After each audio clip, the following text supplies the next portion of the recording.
Isang magandang araw po sa inyong lahat at narito po tayo. What is a Christian? Dati na po natin itong napag-aralan pero may mga bago po tayong kasama. At anong pong sabi po ng Acts 11:19 to 26? Ano po? Samantala, ang mga nagkawatak-watak dahil sa pag-uusig na nangyari kay Esteban ay naglakbay hanggang sa Phoenicia, sa Cyprus at sa Antioquia na hindi sinasabi kanino man ang salita maliban sa mga Hudyo. Ano po, nag-share sila ng salita ng Diyos, particular po sa mga Hudyo.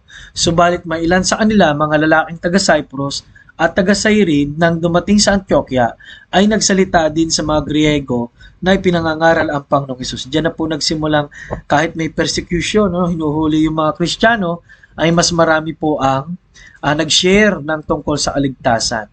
Sumasa kanila ang kamay ng Panginoon at ang napakalaking bilang ng mga mananampalataya ay nagbalik loob sa Panginoon. Tandaan niyo po yung word na nagbalik po ay hindi po nagbalik reliyon, kundi karamihan po dyan ay humingi ng tawad kay Kristo, sumampalataya sa Kanya bilang tagapagligtas.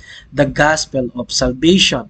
Wala pong ibang tinuro ang Biblia na makakapagligtas maliban sa ganitong paraan. Ano po? Nakarating ang balita tungkol sa kanila sa mga pandinig ng iglesia na nasa Jerusalem at kanilang sinugo si Bernabe sa Antioquia. Nang siya'y dumating at nakita ang biyaya ng Diyos, ay nagalak siya at kanyang hinimok ang bawat isa upang manatili sa Panginoon na may katapatan ng puso. Sapagkat siya'y mabuting lalaki at puspos ng Espiritu Santo at ng pananampalataya at napakaraming tao ang dinagdag sa Panginoon. At si Bernabe ay nagtungo sa Tarso upang hanapin si Saulo. So si Bernabe po, isa po sa pangunahing mga misyonero ng church po na ito sa Antioch. Nang siya'y kanyang matagpuan, ay kanyang dinala siya sa Antioquia at nangyari na sa buong isang taon ay nakasama nila ang iglesia at nagturo sa napakaraming tao at sa Antioquia ang mga alagad ay pinasimulang tawaging mga Kristiyano. So ang pagdami po ng church ay hindi po una dahil sa dumami ang mga building, kundi dumami ang mga mananampalataya dahil sa mga mananampalataya at kaya doon nagsugo sila ng mga magtuturo. Ano po, ganun po pala ang action po sa Biblia. Ano po? Mga mananampalataya sa mananampalataya. No, kaya napakahalaga po na balkan natin ano po ba ang pagiging Kristiyano gamit ang mga talata pong ito. Ano? Malino po dito ang isang Kristiyano ay yung nakinig ng salita ng Diyos. Ano po, yun po ang number 1. Nakinig at nanampalataya doon sa mabuting balita na si Jesus ay namatay, nalibing at muling nabuhay para sa atin. Ano po? Yan po ang isang malinaw na aral po ng Biblia. Ano po? So,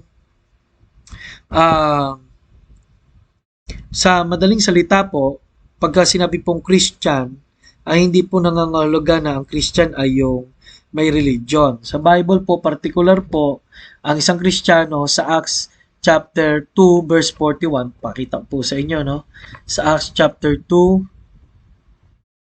at sa chapter 2 verse 41, ano po? Ito, tingnan niyo po ang mga Kristiyano rito, no?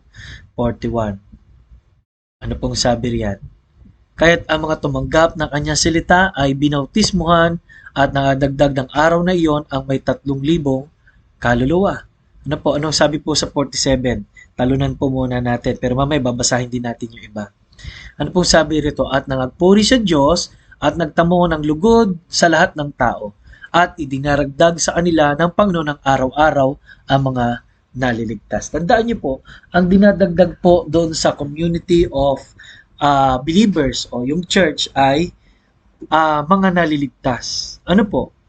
Kaya po baliktad po yan sa panahong ito na ikaw ay idadagdag sa kanila sa church, no? And they that praising God and having favor with all the people, and the Lord added to the church daily such as should be saved. Mas mahalaga po, no? Mas maganda to sa King James Bible. Dinadagdag sa church, tingnan niyo po sa King James, no? At dinadagdag po sa church yaong araw yung mga naligtas. Tingnan niyo po praising God, and the Lord added to the church daily such as should be saved. Ang dinadagdag po sa church ay mga saved, no? Kaya po malinaw dito, hindi ka pupunta sa church para ma-save. Ang church pala ay grupo na ng mga ligtas. Ano po? Grupo na ng mga ligtas. Number 2, ano po ang ginagawa ng mga ligtas? Ano po? Makikita niyo po dito sa 42 yan. Ano po? Sabi rito, nanatili silang matibay sa turo, no? And they continued steadfastly in the apostles' doctrine and fellowship and breaking of bread and in prayers. So pag sinabing breaking of bread and prayers, yan po ay yung pagtingin sa kamatayan at ginawa ng Panginoon sa Lord's Supper, no?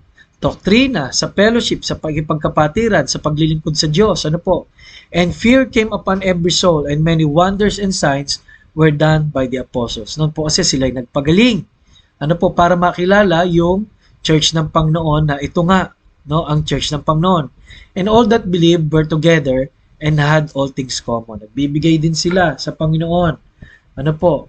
And sold their possessions and goods and parted them to all men as every man had need. And they continually daily with one accord in the temple, and breaking it bread from house to house, did eat their meat with gladness and singleness of heart. Masaya sila. Ano po? Sila po ay laging nagsasama-sama, nagpupuri sa Diyos. Ano po? At ito na nga po yung 47. Praising God and having favor with all the people, and the Lord added to the church daily such as should be saved. So, ang isang Kristiyano po ay saved. Hindi po ang isang Kristiyano ay nasa church lamang. Pero particular po, added to the church daily such as should be saved. Nadadagdag sa church yung naliligtas. No po? No, wag niyo pong babalik rin na kaya ako aanib para ma-save. Hindi po ganon. Saved na, past tense. No? Saved na.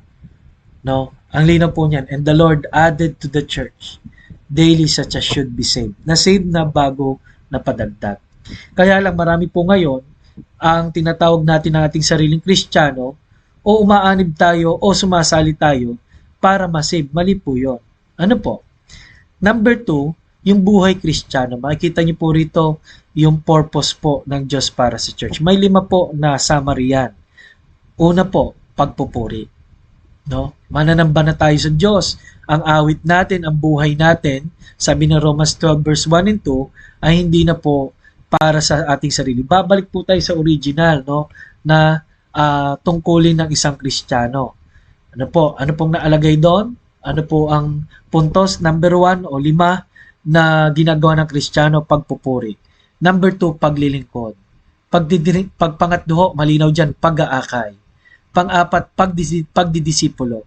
At pang-5 po ay, sa English po yan kasi ay, fellowship, ministry, worship, soul winning, and discipleship. Ano po? So, napakahalaga po. No? Yan po ang isang Kristiyano. What makes a Christian? Ano po ba ang bumubuo sa isang Kristiyano? No, pag pinag-aralan nyo po, what makes a Christian is the Holy Spirit. At ang sabi pa po ng Book of John, siya ang nasa sa atin para tagapagturo at para ipaalala ang lahat ng tinuro ng Panginoon. What makes a Christian? Mga mananampalatayang nasa paligid din niya. What makes a Christian? Panalangin at salita ng Diyos. No? Sabi kasi ng Matthew 4:4, hindi lang po sa tinapay nabubuhay ang isang tao, ngunit sa bawat salitang lumalabas sa bibig ng Diyos. Kaya ang tanong po, are you a Christian? Panginoon, salamat po. Thank you. Lagi mo kaming kinakausap. Lagi niyo po kaming baguhin, Panginoon, sa pamagitan ng iyong salita. Ito po ay aming samo at dalangin sa pangalan ni Jesus. Amen. Maraming salamat po at nawa po ay nakita natin ano nga ba ang isang Kristiyano. Ito po si Pastor Paul Borja nagsasabing kailangan natin ang